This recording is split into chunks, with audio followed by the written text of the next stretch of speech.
they call a fortress, but it is not built for comfort, and it is not built for mercy, and it is not built for men in any way that matters.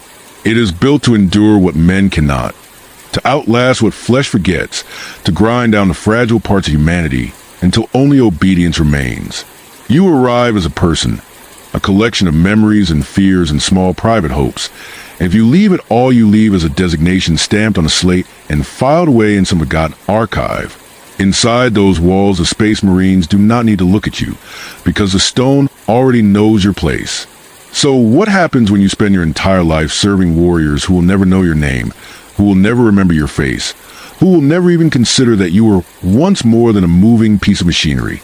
I was 17 when they took me to the fortress monastery of Ironwatch, and I believed, with the kind of certainty only the young can muster, that I had been chosen for something sacred. The shuttle ride up from the ash-choked hive world below lasted 3 hours, and in that narrow metal coffin of vessel, I convinced myself that everything I had been before was about to be redeemed. I sat among 40 other boys, all of us shaven and scrubbed raw, wrapped in identical gray shifts that smelled of disinfectant and old fear, our eyes fixed on the deck plating of the scarred bulkheads, or nothing at all, because it was easier not to look at each other. We were the best of the forgettable, the ones no one would miss enough to ask questions, and I told myself that proximity to legends would make my own life matter. I was wrong, though not in the way I had imagined. The shuttle dock would sound like a cathedral bell struck by a hammer, and when the ramp lowered, we were met by a figure in black robes, his face hidden beneath a hood stitched with prayers in a language I did not know. He did not speak our names. He did not welcome us. He raised one thin, gloved hand in a motion that might have been a blessing or a dismissal, and we followed him because there was nowhere else to go. The air inside the fortress was cold and tasted of incense, machine oil, and something faintly metallic that clung to the back of the throat. The walls were stone, massive and ancient, carved with scenes of war so detailed that I could make out individual teeth in the jaws of dying Xenos, and the links of chains wrapped around kneeling heretics. Somewhere far above us, bells tolled in a rhythm that felt deliberate but incomprehensible, as though the building itself were speaking in a language no human was meant to understand. We walked for what felt like hours, descending through corridors that grew narrower and darker, past alcoves where skulls were stacked in perfect pyramids and candles burned without ever seeming to diminish. No one spoke. The rogue guide never looked back. I tried to memorize the path, counting turns and doorways, but after the first dozen intersections I gave up, because the fortress was not built to be learned. It was built to be endured. Eventually we reached a vast hall that might have been a chapel or a barracks or both, its ceiling lost in shadow, its columns carved to resemble armored giants, its floor inlaid with silver lines forming patterns too complex to follow. At the far end stood a lectern of black iron, and behind it waited a man whose face was so gaunt it seemed a skull pressed against the skin from the inside. He wore robes of deep crimson, and his hands were augmented, fingers of brushed steel clicking softly when he moved. When he spoke, his voice was dry and precise, every word measured as if it had been weighed before being allowed to exist. He told us we were now serfs of the chapter, bound in service until death. He told us we would labor in the shadow of the Adeptus Astartes, performing the countless tasks required to maintain a fortress monastery and the godlike warriors who live within it. He told us that our lives were no longer our own, that we existed now only to serve, and that the Emperor's gaze rested upon us not as individuals, but as instruments. He did not ask if we understood, and he did not ask if we consented, because neither mattered. He simply assigned us to our duties. I was sent to the Hall of Remembrance, a name that meant nothing to me at the time. My task, as explained by a hunched serf with milky eyes and trembling hands, was to maintain the reliquaries that lined the eastern wing, to clean the glass cases holding fragments of bone and armor, to polish the brass nameplates beneath them, and to ensure that the candles around each display never went out. It sounded simple, almost peaceful, and that frightened me more than anything else. The Hall of Remembrance was not a place of rest or honor. It was a mausoleum for failure, a gallery of those who had died before becoming what the chapter demanded. The reliquaries held the remains of aspirants who had perished during trials, the surgeries, the conditioning, the 1,000 lethal steps required to transform a human child into a space marine. Each case contained a fragment, a jawbone still pierced by a rejected implant, a rib cage fused around a failed organ, a shriveled gland floating in yellow preservative. Beneath each case was a nameplate, and beneath each nameplate was a single line of high Gothic that I would later learn meant the same thing every time. He was found wanting. I tended the reliquaries every day. I used lint-free cloth soaked in sanctified solvent, moving slowly, methodically, as the fortress breathed around me through its vents and pressure locks. The bells tolled overhead in their endless cycles, marking shifts, prayers, and events I would never be told the meaning of. At first, the work felt purposeful. Each polished case gleamed a little brighter. Each brass plate shone a little cleaner. I told myself that this mattered, that the fragments of bone and shattered armor inside those cases deserved respect.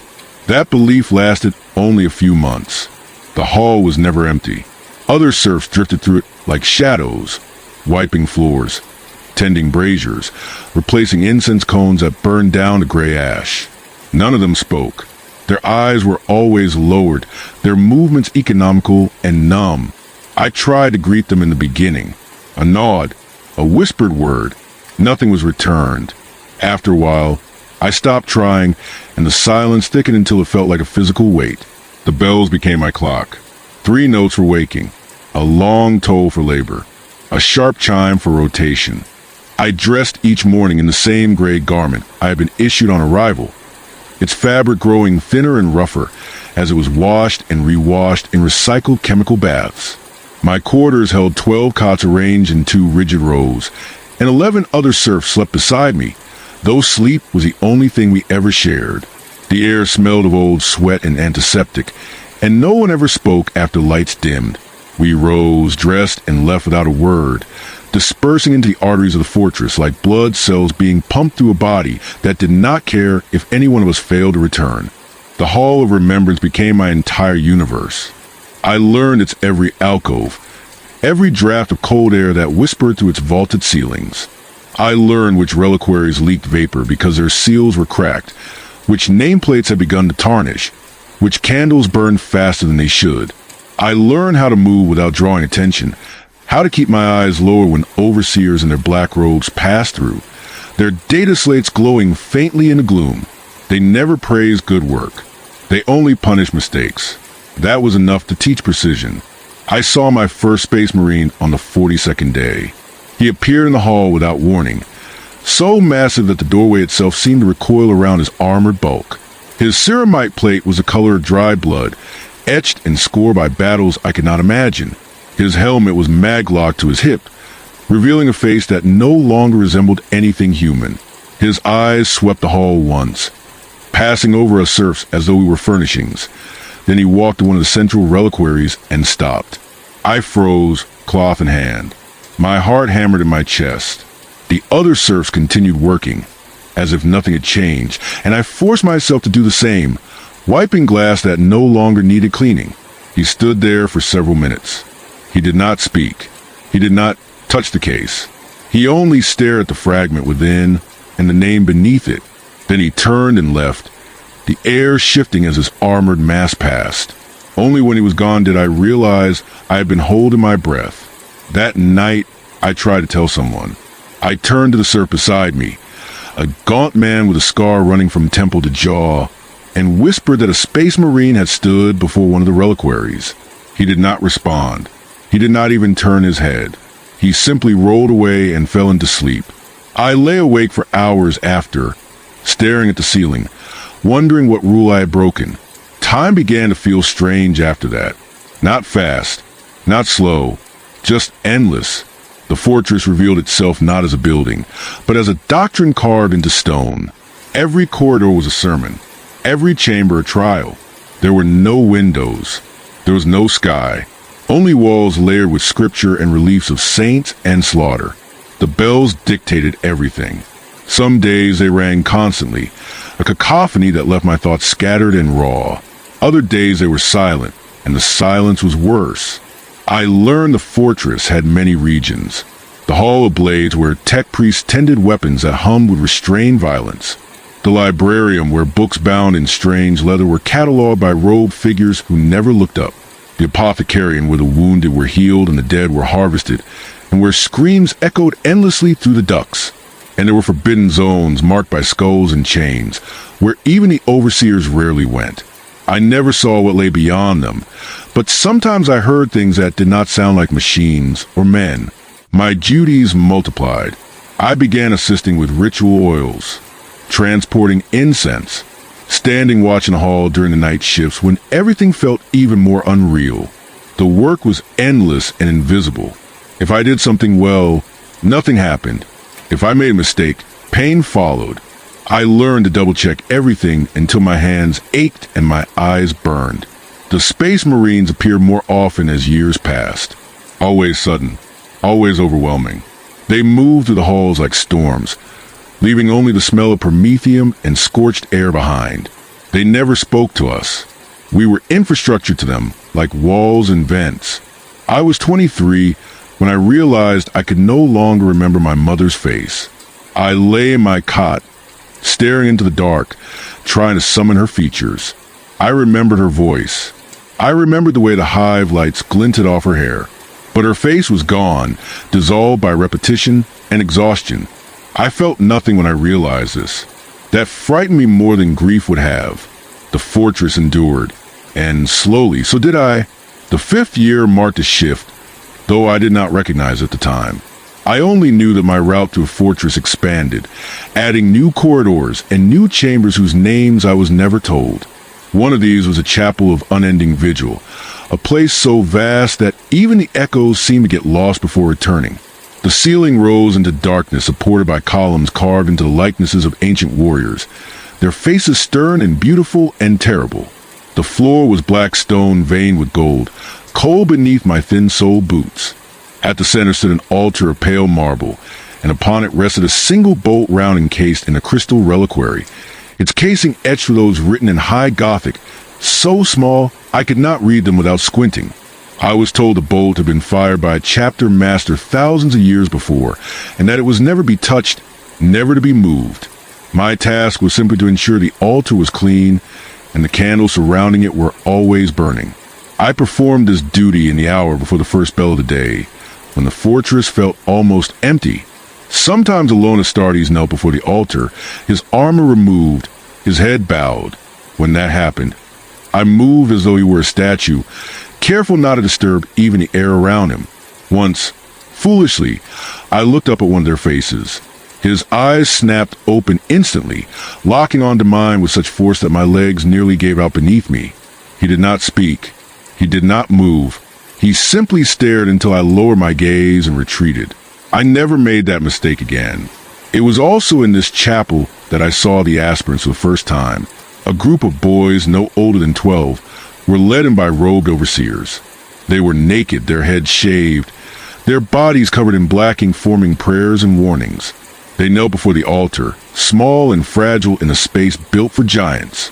A chaplain entered, his armor black and adorned with bone and purity seals, his skull-faced helmet fixed upon his shoulders. His voice filled the chamber like thunder as he told them most of them would die. That pain was a gift, that their suffering would honor the Emperor even if their lives did not. None of the boys cried. They simply knelt, eyes wide, as though they had already learned that protest was meaningless. They were led away, and I never saw them again, though I would eventually clean their remains from glass cases. The routine was all I had. Bells, labor, gray pace in the communal hall, sleep, repeat, days blurred into months, months into years. My hands grew thick with calluses. My back bent. My hair began to thin. The other serfs aged faster, breaking down until they were taken away and replaced by younger ones who arrived wearing the same gray shifts and the same hollow expressions. I learned not to care. Attachment only made absence hurt. Rules governed everything. Do not speak unless spoken to. Do not look directly at Astartes. Do not enter forbidden zones. Do not ask questions. Punishments were swift and often arbitrary. Extra shifts, reduced rations, reassignment to toxic vaults where lungs failed and skin blistered. I saw people vanish and learned not to wonder why. Escape was a fantasy whispered only in exhaustion. The fortress orbited a dead world, its surface stripped to bare rock. Even if someone reached a shuttle, there was nowhere to go. The chapter's fleet would destroy any unauthorized vessel without hesitation. The fortress was not a prison, but it was inescapable. I was 31 when I first entered the Apothecarian. I had been ordered to deliver a crate of medical supplies. The corridors grew colder and cleaner as I descended, doors hissing open to reveal surgical chambers where servitors worked on bodies that twitched and bled. The Apothecarian itself was a cathedral of flesh and steel. Tanks filled with fluid lined the walls, shapes drifting inside that I tried not to identify. An apothecary took the crate, without a word, his white armor stained dark at the cuffs. As I turned to leave, I heard a scream. Not human. Too deep. Too raw. I fled and did not look back. The nightmare started after that. I woke drenched in sweat, hearing the scream echo in my skull. Poor sleep led to mistakes. Mistakes led to punishment. My body began to fail in small ways. I was 43 when I realized I could no longer remember my name. It had been replaced by a number, and the number was all that remained. The fortress endured, and so did I. By the time I reached my 5th decade within the walls, I no longer thought myself as a person in any meaningful sense. I was a pattern of movement, a sequence of duties executed in the proper order. The fortress did not need me to think. It only needed me to function. My days began with the bells and ended with the bells, and everything between them was labor measured in heartbeats and footfalls. I moved through corridors whose stone had been worn smooth by centuries of passing feet, and I realized that one day those stones would remember me no more than they remembered any other pair of boots that had crossed them. The holy days came and went, altering the rhythm of the bells and the nature of our work, but never easing it. On the feast of the Primarch's Ascension, I was assigned to assist in preparing incense, standing for hours in a chamber thick with smoke, while overseers recited prayers and directed us to mix powders in exacting ratios. On the rite of remembrance, I polished the armor of a chaplain until my fingers bled, wiping away every speck of dust, every fingerprint, until the ceramite shone like a mirror. During the vigil of the fallen, I stood in a hall of blades while ranks of Astartes filed past in silence, each one pausing to touch the hilt of the sword or the barrel of a bolter before moving on. These days were meant to be sacred, but to us they were simply longer, harder shifts. It was during one such vigil that I first noticed carvings changing. The walls of the fortress were covered in scenes of battle and martyrdom, images that had been there since before I arrived. But over time, details shifted. A carving that once showed Imperial guardsmen fighting alongside Space Marines now depicted only the Astartes. A martyr's face that had once been calm became twisted in agony. I mentioned it to another serf, a man who had served longer than I had. He looked at me with eyes that seemed hollowed out by years of exhaustion, and told me that the fortress was alive, and that it remembered. I did not ask him what he meant. The Astartes were everywhere and nowhere. I saw them sparring in training halls, their blows cracking stone. I saw them kneeling in chapels, silent and still. I saw them marching through corridors in squads, armor gleaming beneath flickering lumen strips. But I never heard them speak to one another in the way men do. They communicated through gestures, through vox channels I could not hear, through some shared understanding that excluded everything human. They were brothers bound by gene seed and war, but they were not like us. The distance between us was as vast as the gulf between flesh and stone. I was 57 when I witnessed my first execution. The serf had been assigned to Librarium Sanctum, a place of ancient texts and data slates. He had made a mistake. I never learned what it was. He was brought to the chapel of eternal vigilance, hands bound, face pale. An overseer read the charges in High Gothic, words whose meaning I did not fully grasp, but whose finality I understood. A chaplain stepped forward with a bolt pistol. The serf knelt. A prayer was spoken. The gun fired. His body fell, blood spreading across the marble. Within an hour, the chapel was clean again, as though nothing had happened. The fortress did not mourn. It simply continued. That was when it finally settled into me that I was not a person here. I was a tool. When I broke, I would be replaced. The training cages became my assignment in my 62nd year. Vast chambers where aspirants were tested, broken, remade. Children were beaten, starved, forced to fight. Many died. Their bodies were taken away, and the cages were cleaned for the next group. I watched this until it became normal. One day, an aspirant spoke to me. He asked if it got easier. I had no answer. The fortress endured.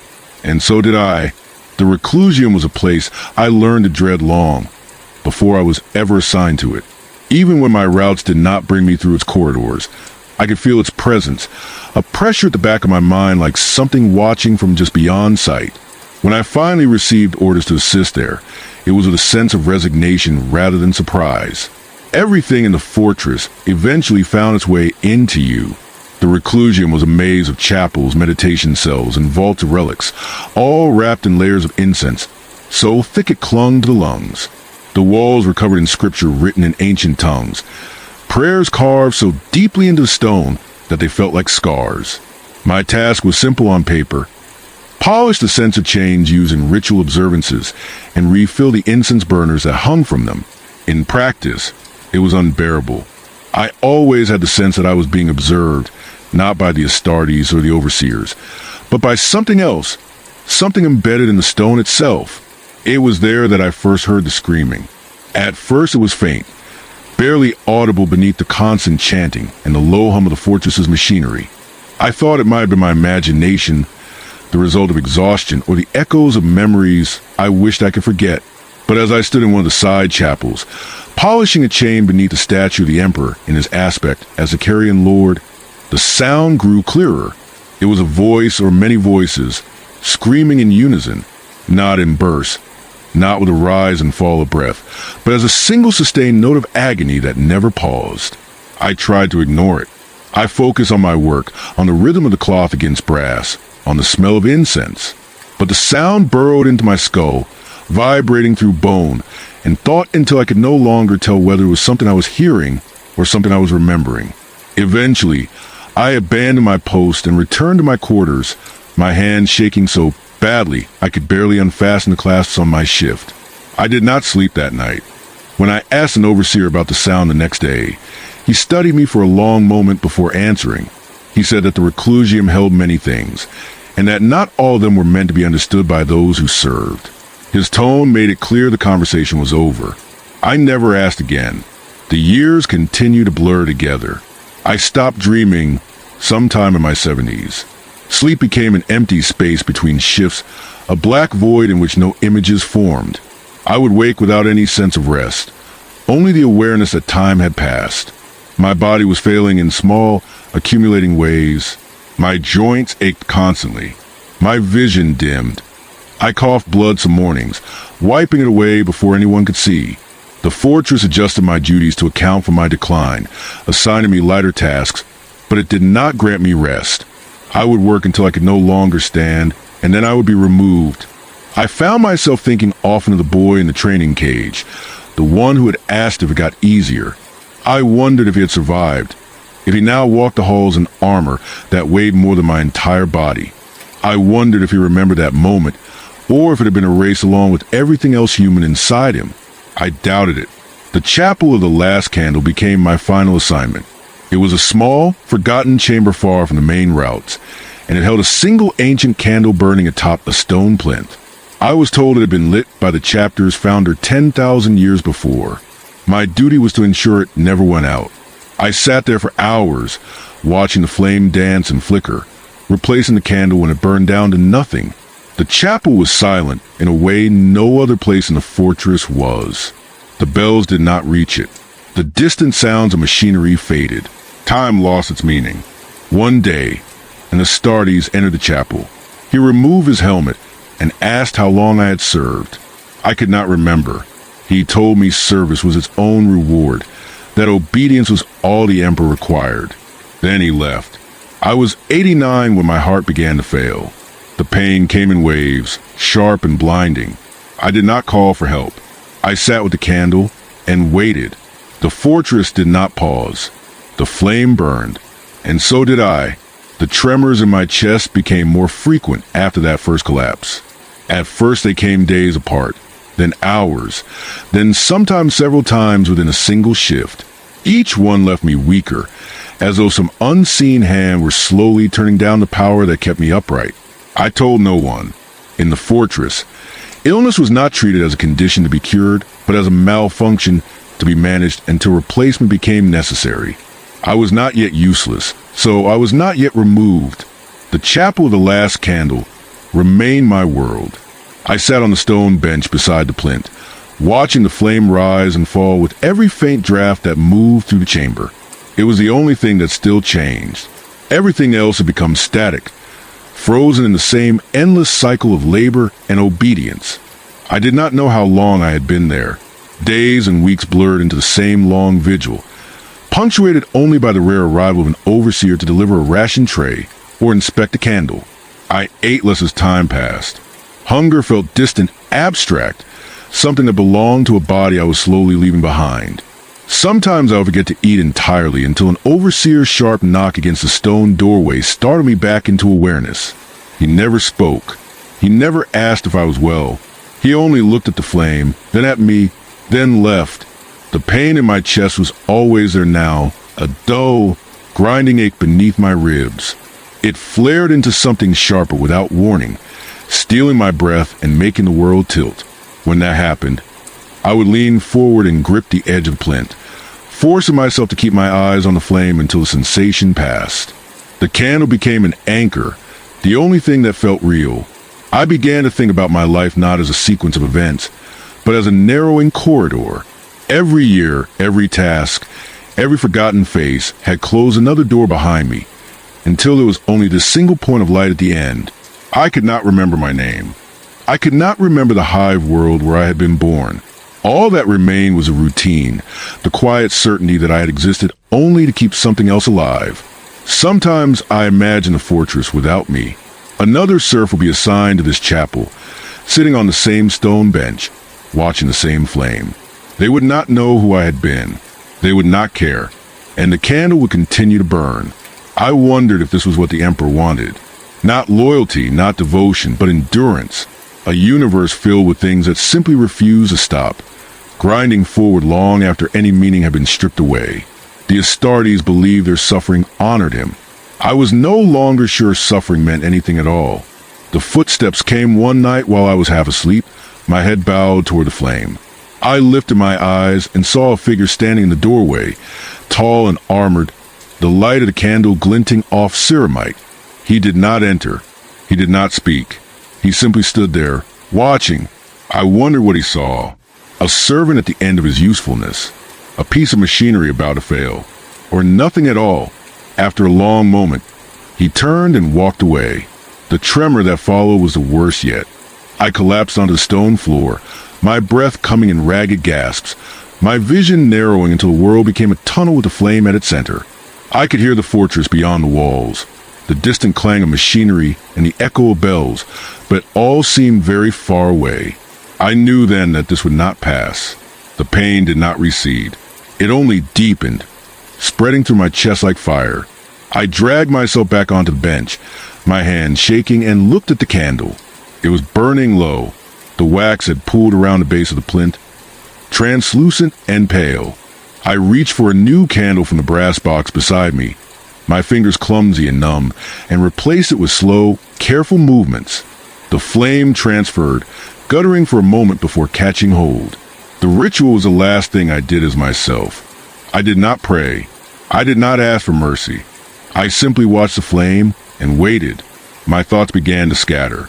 Memories, such as they were, drifted in and out like smoke. I saw a boy stepping onto a shuttle. I saw rows of glass cases filled with bone and failed dreams.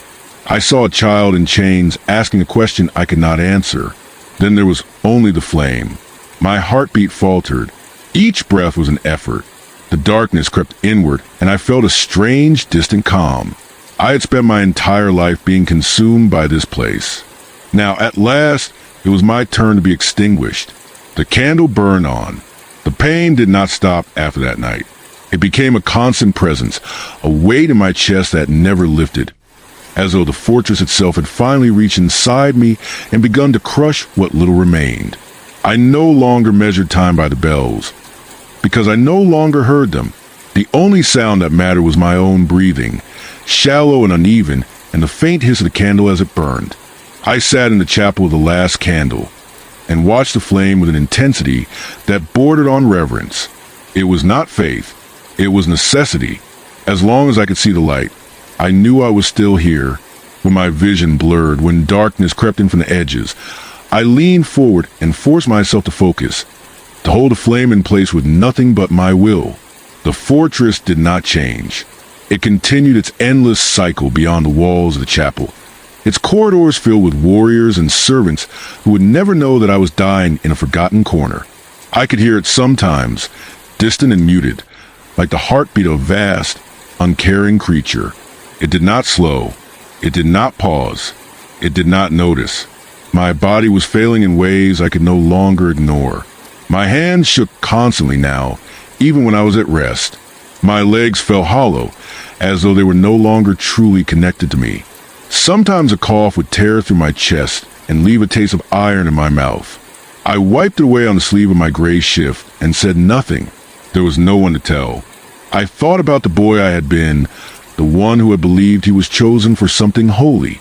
I wondered if he would recognize the thing I had become, hunched on a stone bench, clinging to a candle as if it were the last truth in the universe. I wondered if he would feel pity. I wondered if he would feel anything at all. The flame flickered. I felt another tremor build in my chest, deeper and more violent than the ones before. I pressed my hand against my ribs, as though I could hold my heart together by sheer force. My breath came in sharp gasps. The pain radiated down my arm, through my neck, into my jaw. I knew what was happening. I had seen it in others, watched them fold in corridors and work halls, their bodies finally giving up after decades of unrelenting labor. No one had come for them either. I did not call out. There was no point. Even if someone heard me, even if an overseer or a servitor entered the chapel, nothing would change. I was a failing component. The machine did not repair components like me. It replaced them. The candle burned low again. I forced myself to stand, my legs trembling, and reach for a new one. The simple act of lifting it felt monumental, as though I were moving something far heavier than wax.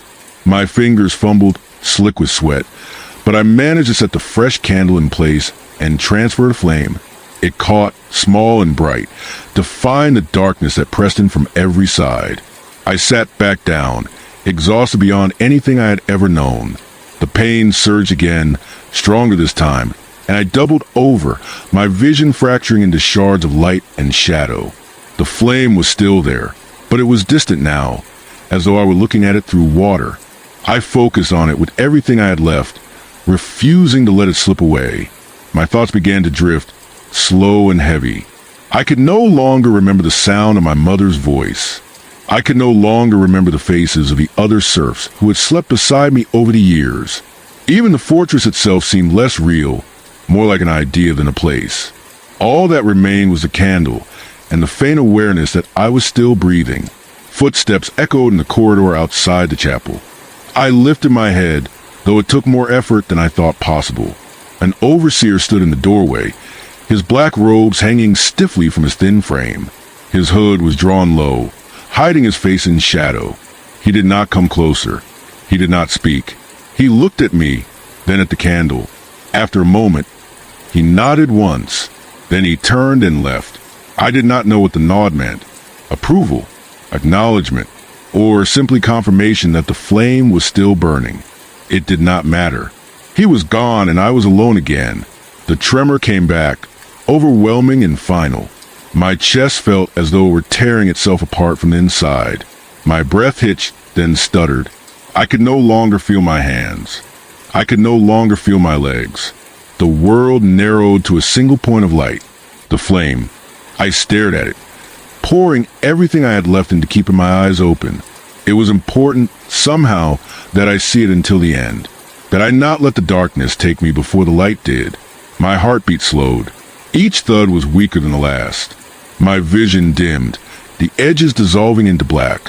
For a brief moment, panic flared, a desperate need to hold on, to remain here just a little longer. Then even that faded. The flame grew brighter, sharper, more real than anything I had ever known. It was all there was. And then it was gone. The silence closed in. Somewhere in a forgotten corner of the fortress, a serf died alone in a chapel no one visited. His body was found hours later by another serf, who reported it to an overseer. Servitors came, efficient and silent, and carried the remains away. The body was taken to the incinerators, reduced to ash, and scattered into the void. The chapel of the last candle was cleaned. A new candle was placed on the plinth. A new serf was assigned to watch the flame. The fortress endured. One day, a space marine entered the shrine where I had been assigned. I did not hear him approach. There was no warning, no change in the air, no tremor of footfalls on the stone. He was simply there, filling the doorway with a mass of his armor, the plates the color of weathered iron, etched with scars that spoke of wars older than any memory I still possessed. His helmet hid his face, turning him into a living statue, a relic that had decided to move. He stood there in silence, watching me as I knelt before the lumen altar, my hands wrapped around a cloth that had long since lost its whiteness. After a time that felt like a hell breath, he reached up and removed his helmet. The face beneath was not what I had expected when I was a boy. It was not noble or kind, or even particularly human. It was lined and hard, shaped by surgeries and decades of violence, his eyes pale and distant, as though they were always focused on something far beyond the walls of this fortress. When he spoke, his voice was low and resonant, like the echo of a bell heard through layers of stone. He asked me how long I had served. I tried to answer him. I tried to count the years, to string together the decades that had blurred into one another, but the numbers slipped through my mind like water through cracked fingers. I could not remember when I had arrived, only that I had always been here. I told him I did not know. I told him I did not remember. He nodded slowly, as though this was exactly what he had expected to hear. Then he told me that service was its own reward, that the Emperor asked nothing of us but obedience, and that by giving ourselves to the chapter we became part of something that would outlast any single life. He did not say it with passion. He did not say it with conviction. He said it the way one recites a line of scripture that has been memorized so long it no longer carries meaning. Then he replaced his helmet and left, turning away from me as though I were already a memory. I sat there in the quiet after he was gone, the lumen light burning before me, and I understood that he had not come to offer comfort. He had come to remind me of what I had always been, a tool, a component, a piece of machine that did not care whether I understood my place within it. It only cared that I continued to function. The light flickered. I was old when the first pain tore through my chest, sharp and sudden, spreading down my arm and into my jaw until my vision blurred. I knew what it meant. I had seen other fortress serfs fall the same way, their hearts finally giving out after decades of labor, malnutrition, and exhaustion. I did not cry out. I did not call for help. I simply pressed my hand to my chest and waited to see if this was the moment when everything would finally stop. The pain faded after a time, leaving me weak and trembling, but still alive. I wiped the sweat from my brow and adjusted the wick of the light, which had burned low while I was distracted. The fortress did not pause for my suffering. The bells continued to toll. The Space Marines continued their endless preparations for wars I would never see. And I sat there, watching the flame, waiting for the next wave of pain. It came days later, stronger than the first. I collapsed to the stone floor, my body convulsing, my breath coming in ragged gasps. I could hear boots in the corridor outside, heavy and deliberate, but no one entered. No one came to help. I lay there, staring at the ceiling. I thought about the boy I had been when I arrived, the one who believed he had been chosen for something holy. I thought about the years that followed, the endless repetition, the slow erasure of everything that had once made me human. I thought about the fortress itself, this monument to endurance and faith and brutality, and I knew that it would outlast me by millennia, that my death would not even register as a footnote in its history. The pain eased again, just enough for me to drag myself back to the shrine. The light had gone out while I lay on the floor. My hands shook as I struck the sanctified igniter and coaxed the flame back into being. It was small and fragile, but it endured, and so did I. I do not know how much longer I have. Days, perhaps. Weeks, if I am unlucky. My body is failing in ways I can no longer ignore. There will come a moment when the pain does not fade, when the darkness does not lift, and I will collapse on this cold stone and die alone. Another serf will find me. Servitors will carry my body away. It will be reduced to ash and scattered into the void. My designation will be given to someone else. The shrine will receive a new caretaker. The fortress will endure. I have given my life to this place, and it has taken everything in return. My name, my memories, my sense of self, my humanity. I do not hate it. I do not love it. I simply exist within it, as much a part of its structure as the stone and the steel and the endless corridors that lead nowhere. The light burns. The fortress endures. And I sit here, waiting for the end that I know is coming. There is no peace in this waiting, but there is no fear either. I have been emptied of everything that would allow me to feel either. I am a hollow thing, sustained by routine, held together by the bare minimum of what required to keep the flame alive. When that will fails, when my hands can no longer strike the igniter or my eyes can no longer see the light, I will be done, and the fortress will not notice. Sometimes I think of the emperor, the god, or man, or idea to whom all of this is dedicated. I wonder if he is aware of me, if my service registers anywhere within the vast machinery of faith and war that bears his name. I do not know. I do not think he cares. The Space Marines believe with an absolute certainty that their suffering honors him, that their deaths serve him, that their existence is justified by his will. I do not have that certainty. I have only the light and the silence and the cold stone beneath me. The air in the shrine is colder tonight. My breath fogs as I exhale. The flame trembles, buffeted by some draft I cannot feel, and I lean forward to shield it with my hand. It steadies, and I settle back onto the narrow bench that has become both my throne and my prison. Beyond these walls, the fortress breathes, its engines and reactors grinding through cycles that have repeated for 10,000 years. Its halls are filled with warriors who will never know my name and with serfs who will replace me without a thought. I am alone here, but I have been alone for so long that the word has lost its meaning. I wonder, in the moments when my mind drifts, what the boy I was would think if he could see me now. Would he understand? Would he weep? Would he rage against the choice that brought him here? I do not think so. I think he would simply stare, unable to comprehend the distance between who he was and what I had become, and then he would turn away, unwilling to accept that this was his future. But it was always his future. From the moment the Tide Collectors chose him, from the moment he stepped onto the shuttle and left his home behind, this was the only path that existed. The fortress does not offer alternatives. It does not provide escape. It simply exists, and those who enter are consumed by it, transformed into fuel for a machine that will never stop, never rest, never acknowledge the cost of its own endurance. The light burns lower. I reach for a new lumen stick from the brass case beside the altar. My hands are steadier than they have any right to be, and I replace the old light with practiced efficiency. The flame transfers, guttering for a moment before catching. I set the spent wick aside. The ritual does not comfort me, but occupies me. It gives me something to do. It fills the emptiness where thoughts used to be. I have stopped counting days. I have stopped measuring time. There are only shifts marked by distant bells and the slow progression of light after light burning down to nothing. I eat only when rations are brought to me, which happens less and less often. I do not leave this shrine unless I am forced to. I simply sit and watch and wait. The pain comes again, sharper now. I double over, my breath hissing through clenched teeth. My vision narrows, the edges darkening, and my heart stutters in my chest like a damaged engine. I focus on the flame, using it as an anchor, forcing myself to breathe until the pain begins to loosen its grip. It takes longer each time.